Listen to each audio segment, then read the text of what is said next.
한평생 남을 위해 살다 보면 문득 이런 생각이 들 때가 있습니다. 나는 정작 나 자신을 얼마나 챙기며 살아왔을까? 60세 이후의 삶은 단순한 연장이 아니라 전혀 다른 차원의 지혜가 필요한 시기입니다. 안녕하세요. 중장년 정서 회복 상담을 25년 넘게 해온 김미정 상담사입니다. 오늘은 60세 이후엔 너그럽지도 베풀지도 말하는 말이 전하는 인생 후반기의 지혜에 대해 나누고자 합니다. 우리는 그동안 남을 위해 많은 것을 내어주며 살아왔습니다. 하지만 나 자신이 행복하지 않다면 그 베풀문 결국 상처로 돌아옵니다. 본문에서는 8가지 주제를 통해 중년 이후의 삶에서 반드시 짚고 넘어가야 할 지혜를 다뤘습니다. 베풀다 상처받은 경험, 고마움이 당연시되는 인간관계, 변하지 않는 사람들에 대한 회의감, 착한 사람이라는 이름 뒤의 소모감, 내가 먼저 행복해야 한다는 깨달음, 기대와 보상, 심리의 굴레, 지나친 선함이 초래하는 이용, 그리고 마지막으로 나만의 길을 찾아야 하는 이유까지. 이 영상을 통해 여러분은 이제는 나 자신을 먼저 돌봐야 한다는 중요한 깨달음을 얻게 되실 겁니다. 나를 지키고 돌볼 때 비로소 남에게도 따뜻함을 줄 수 있고 인생 후반기는 새로운 의미를 가질 수 있습니다. 이야기가 도움이 되셨다면 구독과 좋아요 부탁드립니다. 댓글에 숫자 4 하나 남겨주시면 다음 영상의 원동력이 됩니다. 그 짧은 참여가 저에게 큰 힘이 되고 또 여러분과의 소중한 연결고리가 될 것입니다. 1. 남들에게 베풀기만 하다 상처받은 경험. 누구나 살아오면서 남을 돕고 마음을 내어 베풀었던 경험이 있으실 겁니다. 특히 60세 이후의 삶은 이제는 좀 더 너그러워야지 하며 마음을 열어놓곤 하지요. 하지만 남들에게 베풀기만 하다 보면 되려 깊은 상처를 받는 경우도 많습니다. 서울에 사는 62세 이모 씨는 평생 주변 사람들을 잘 챙기며 살아왔습니다. 친구가 힘들 때면 빌려주고 이웃이 어려울 때면 발벗고 나서며 남들이 고마워하는 모습을 보며 기쁨을 느꼈지요. 하지만 시간이 지나자 그 도움은 어느새 당연한 일이 되어버렸습니다. 어느 날은 오히려 작은 부탁을 거절했더니 평소답지 않다는 원망을 듣게 되었고 그 말이 마음에 큰 상처가 되었습니다.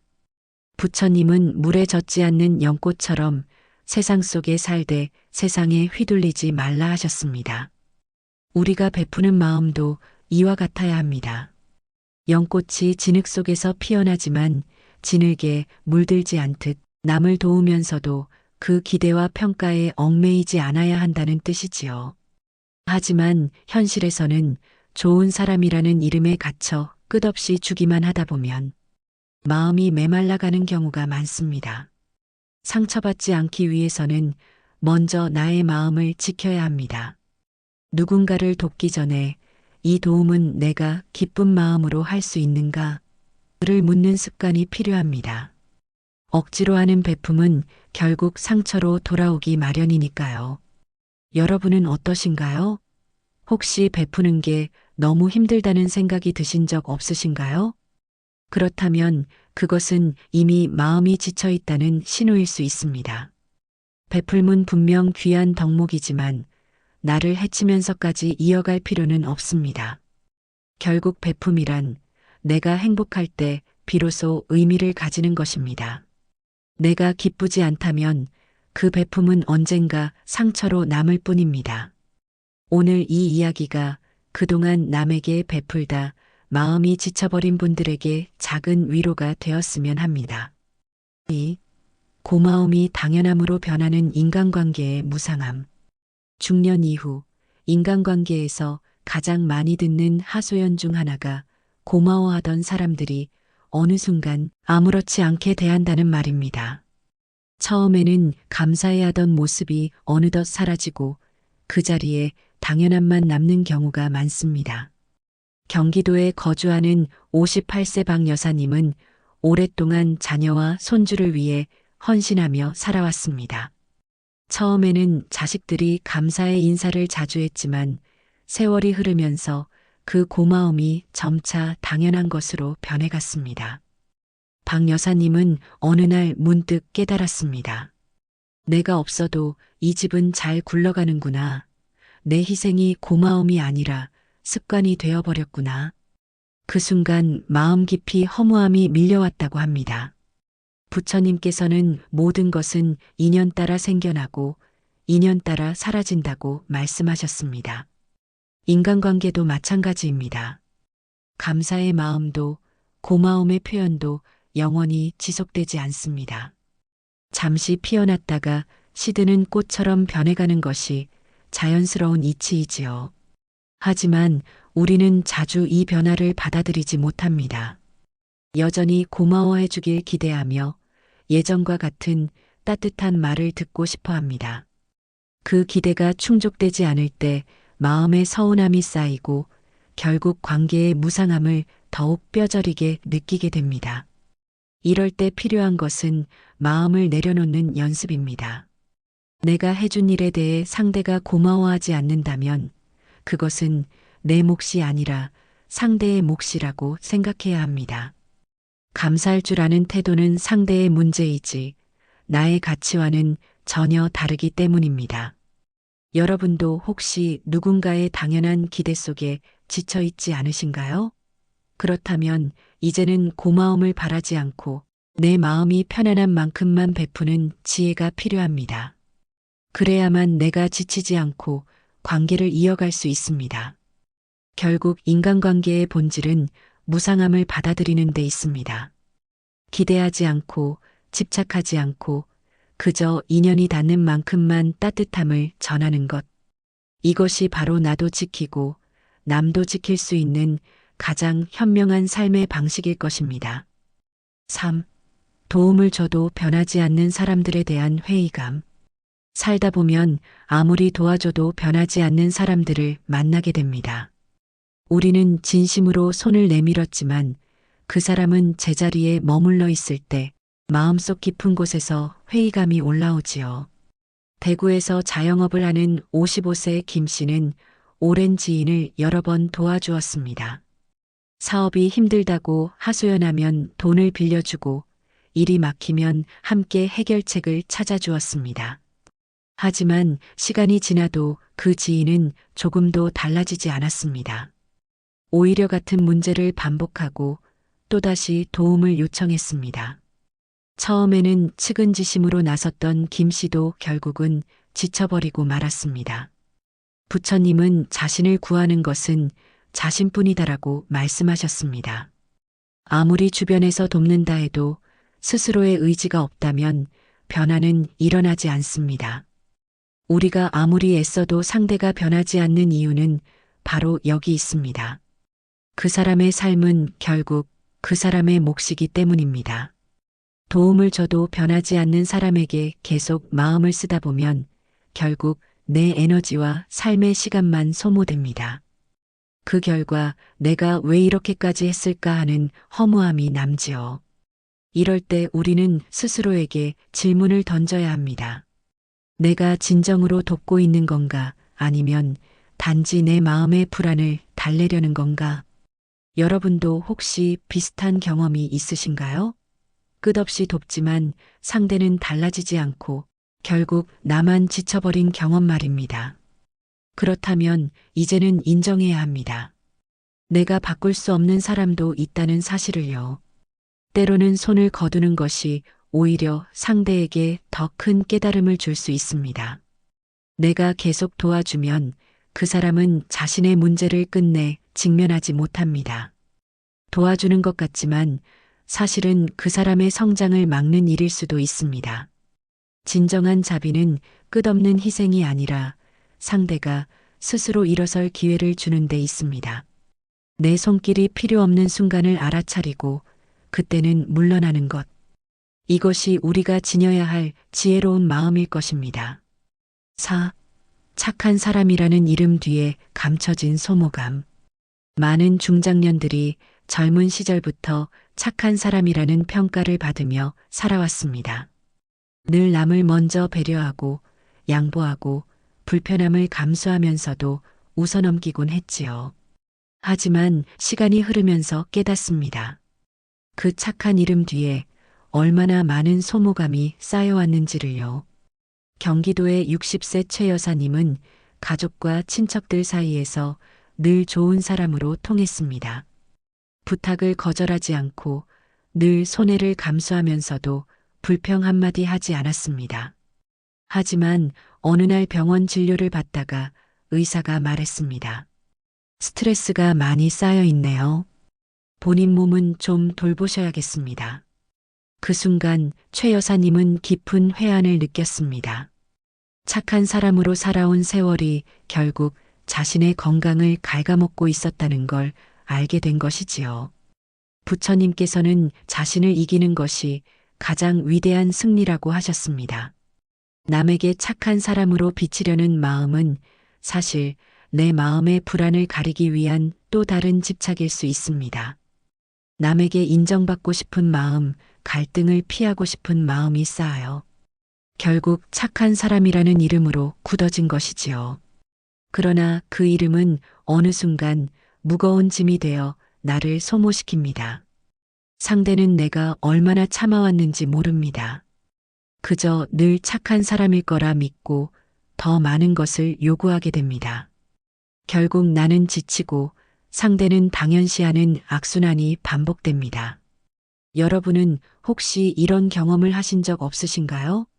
늘 착한 사람으로 불리지만 속으로는 억울함과 피로가 쌓여가는 경험 말입니다. 그렇다면 이제는 그 굴레를 내려놓아야 합니다. 진정한 선함은 억지로 참고 희생하는 것이 아닙니다. 내가 건강하고 마음이 편안할 때 흘러나오는 자연스러운 따뜻함이 진짜 착함이지요.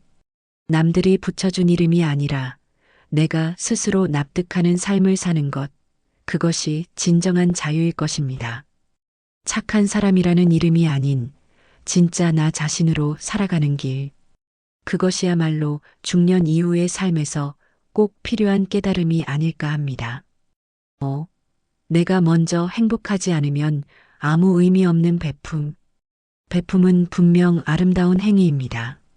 하지만 내가 행복하지 않다면 그 베품은 오히려 나를 더 지치게 할 뿐입니다. 중년 이후의 삶에서 우리는 이 사실을 점점 더 뼈저리게 느끼게 됩니다. 서울에 사는 57세 장 씨는 오랫동안 가족을 위해 헌신하며 살아왔습니다. 자녀 교육, 시댁 행사, 친구들의 부탁까지 늘 먼저 나서서 챙겼지요. 주변에서는 정말 좋은 사람이야라는 칭찬을 아끼지 않았습니다. 하지만 정작 본인은 늘 피곤했고 자신을 돌보지 못한 채 우울감에 시달렸습니다. 그때서야 깨달았습니다. 나는 남들을 위해 산다고 했지만 정작 내 행복은 어디에도 없었구나. 부처님은 1000개의 등불을 밝히더라도 내 등불이 꺼져 있다면 아무 소용이 없다라고 말씀하셨습니다. 내가 행복하지 않으면 남을 위한 베품도 공허할 수밖에 없다는 뜻이지요. 남을 위해 기꺼이 나서는 마음은 소중하지만 그것이 내 삶을 무너뜨릴 만큼 이어진다면 결국 아무도 행복하지 못합니다. 여러분은 어떠신가요? 혹시 늘 남을 챙기느라 본인을 소홀히 하고 계시지는 않으신가요? 누군가의 기대에 맞추다 보면 나 자신은 점점 뒤로 밀리고 어느 순간 허무함만 남습니다. 진정한 베풀문 내 안에서 여유와 기쁨이 있을 때 자연스럽게 흘러나오는 것입니다. 억지로 내어주는 희생은 오래가지 못합니다. 오히려 나도 힘들고 상대도 불편해질 수 있습니다. 그러니 이제는 자신에게 먼저 물어보세요. 나는 지금 행복한가? 만약 답이 그렇지 않다면 지금은 나를 돌볼 때입니다. 충분히 쉬고 내가 원하는 삶을 살아갈 때 그 행복이 넘쳐 흘러 자연스럽게 남을 향해 흘러갑니다. 내가 행복할 때 비로소 베품도 진정한 가치를 지니게 됩니다. 이것이 중년 이후의 삶에서 우리가 꼭 새겨야 할 지혜일 것입니다. 6. 기대와 보상 심리에 묶여버린 관계의 굴레. 사람들은 종종 내가 이렇게 해줬으니 상대도 그만큼 돌려주겠지라는 기대를 품습니다. 하지만 이런 기대가 쌓이면 관계는 쉽게 무너집니다. 결국 베품이 순수한 마음에서 시작되었다 해도 보상 심리에 묶이는 순간 관계는 굴레가 되어버립니다. 부산에 사는 60세 윤 씨는 친구와 20년 넘게 교류해 왔습니다. 힘들 때 서로 도와주며 의지하는 사이였지요. 그런데 윤 씨는 점점 불편함을 느꼈습니다. 자신은 늘 친구를 위해 발벗고 나섰지만 막상 본인이 도움이 필요할 때 친구는 외면하는 경우가 많았던 것입니다. 처음에는 바쁠 수도 있지라며 이해했지만 반복되자 서운함이 커졌습니다. 결국 관계는 멀어지고 말았습니다. 부처님께서는 기대가 클수록 실망도 크다라고 하셨습니다. 우리가 기대를 버리지 못하면 그만큼 상처도 깊어지는 법이지요. 베풀물 했을 때 돌아올 보상을 마음에 그려두면 그것은 이미 순수한 나눔이 아니라 거래가 되어버립니다. 여러분도 혹시 비슷한 경험이 있으신가요? 누군가에게 마음을 쏟고 난 후 나에게는 왜 저렇게 해주지 않을까 하는 서운함이 찾아온 적 말입니다. 그것은 곧 내 마음속의 보상 심리가 작동하고 있다는 신호일 수 있습니다. 관계의 굴레에서 벗어나기 위해서는 기대하지 않는 연습이 필요합니다. 내가 베풀 때 그 결과가 어떻든 상관하지 않고 그저 내 마음이 기뻐서 했다고 여기면 상처받지 않습니다. 상대가 알아주면 고맙고 몰라줘도 그만이라는 여유가 필요합니다. 부처님은 또한 주는 이는 자유롭고 바라는 이는 속박된다라고 말씀하셨습니다. 기대와 보상에 매이는 순간 우리는 속박됩니다. 하지만 그 굴레를 내려놓는다면 비로소 마음은 자유로워집니다. 관계란 결국 서로의 마음이 닿는 만큼만 유지되는 것입니다. 보상을 바라는 마음을 내려놓을 때 진짜 편안하고 오래가는 관계를 가질 수 있습니다. 이것이 우리가 인생 후반기에 꼭 새겨야 할 지혜일 것입니다. 7. 지나친 선함이 오히려 이용당하는 현실. 살다 보면 착해서 탈이다라는 말을 듣곤 합니다. 선한 마음은 분명 귀한 덕목이지만 지나치면 오히려 이용당하는 현실에 맞닥뜨리게 되지요. 중년 이후의 삶에서 이 문제는 더욱 크게 다가옵니다. 경남에 사는 59세 이 씨는 직장 생활 내내 동료들을 잘 챙기며 살아왔습니다. 후배들이 어려움을 겪으면 기꺼이 도와주었고 상사에게도 늘 예의를 갖췄습니다. 하지만 그 결과는 뜻밖이었습니다. 어느 순간부터 사람들은 그의 호의를 당연하게 여기며 더 많은 것을 요구했고 거절하지 못하는 성격을 이용해 자기 일까지 떠맡기기 일쑤였습니다. 결국 그는 지쳐서 조기 퇴직을 선택하게 되었습니다. 부처님은 어리석은 사람에게 베푸는 것은 칼을 쥔 아이에게 무기를 주는 것과 같다라고 하셨습니다. 상대가 그것을 지혜롭게 쓰지 못한다면 나의 선함은 오히려 해가 될 수도 있다는 뜻이지요. 여러분은 어떠신가요? 혹시 누군가에게 계속 잘해주다 보니 어느 순간 이용당하고 있다는 느낌을 받은 적은 없으신가요? 그것이 반복되면 마음의 상처는 깊어지고 결국 인간관계 자체에 회의감을 갖게 됩니다. 선함이란 결코 무조건적인 희생이 아닙니다. 나를 지키지 못한 채 흘려보내는 선함은 결국 남에게도 나에게도 해가 됩니다. 선한 마음을 내되 분별할 수 있는 지혜가 함께해야 합니다. 누구를 도와야 하고 어디까지 도와야 하는지를 아는 것이야말로 진정한 지혜로운 선함입니다. 이제는 착하다는 이름에 묶이지 말아야 합니다. 필요할 땐 단호하게 선을 긋고 거절할 줄도 알아야 합니다. 그것이 나를 지키는 길이자 진짜 선함을 지키는 방법입니다. 결국 지나친 선함은 나를 소모시키고 상대를 의존하게 만듭니다. 그러나 분별력 있는 선함은 나도 지키고 상대도 성장하게 합니다. 이것이야말로 우리가 인생 후반기에 반드시 새겨야 할 지혜일 것입니다. 8. 남을 위한 삶이 아닌 나만의 길을 찾아야 하는 이유. 많은 분들이 평생을 가족과 타인을 위해 살아왔습니다. 부모로서, 배우자로서, 직장에서의 역할 속에서 늘 남을 먼저 생각하며 하루하루를 보냈지요. 하지만 인생의 후반부에 다다르면 깨닫습니다.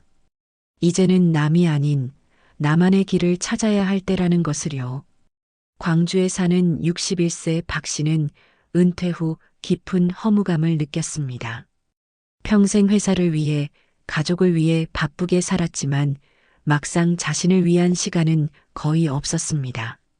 정년퇴직을 하고 나니 하루가 길게 느껴지고 무엇을 해야 할지 몰라 방황하게 되었습니다. 그때 그는 오랜 꿈이었던 서예를 시작했습니다. 처음엔 서툴렀지만 붓끝에 집중하며 마음이 차분해지는 경험을 하면서 새로운 기쁨을 찾게 되었습니다. 부처님께서는 남을 이롭게 하는 것보다 먼저 자신을 바르게 세워야 한다라고 하셨습니다. 내가 바로 서지 못하면 남을 위해 쏟아부은 노력도 결국은 무너지게 됩니다. 나의 삶을 스스로 가꾸는 것이야말로 결국 가장 큰 베품이 되는 것이지요. 여러분은 지금 어떤 삶을 살고 계신가요? 혹시 여전히 남들의 기대와 요구에 맞추느라 나 자신을 잃어버린 채 살고 있지는 않으신가요? 그렇다면 이제는 방향을 바꿀 때입니다. 나만의 길을 찾는 것은 결코 이기적인 일이 아닙니다. 오히려 나 자신을 돌보며 얻는 행복이 주변 사람들에게도 긍정적인 기운으로 전해집니다. 내가 웃으면 가족도 함께 웃고 내가 평안하면 관계도 평안해집니다. 중년 이후의 삶은 남을 위해 사는 시간이 아니라 나를 위한 시간을 되찾는 과정입니다. 작은 취미 하나라도 좋습니다. 내 마음이 기쁘고 편안한 무언가를 찾는 것이 곧 나만의 길을 걷는 첫걸음이 됩니다. 남을 위한 삶이 아닌 나의 길을 걸을 때 비로소 인생 후반기는 새로운 빛을 발하게 됩니다. 이것이야말로 우리 모두가 반드시 마주해야 할 마지막 지혜일 것입니다. 우리가 걸어온 삶의 여정을 돌아보면 참 많은 순간을 남을 위해 내어주며 살아왔습니다. 부모로서 자녀를 위해, 배우자로서 가정을 위해, 또 사회 속에서 다양한 역할을 감당하며 늘 누군가를 위해 베풀고 살아왔습니다. 그러나 오늘 우리가 나눈 이야기처럼 인생 후반기에는 조금 다른 지혜가 필요합니다. 이제는 베풀기만 하는 삶에서 벗어나 균형과 행복을 찾아야 할 때입니다. 부처님께서는 그대 자신이 귀한 손님임을 잊지 말라 하셨습니다.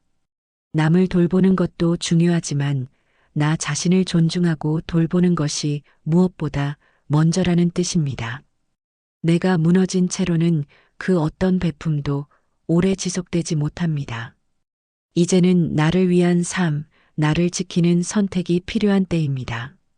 오늘 본문에서 다룬 8가지 이야기는 모두 같은 맥락을 담고 있습니다.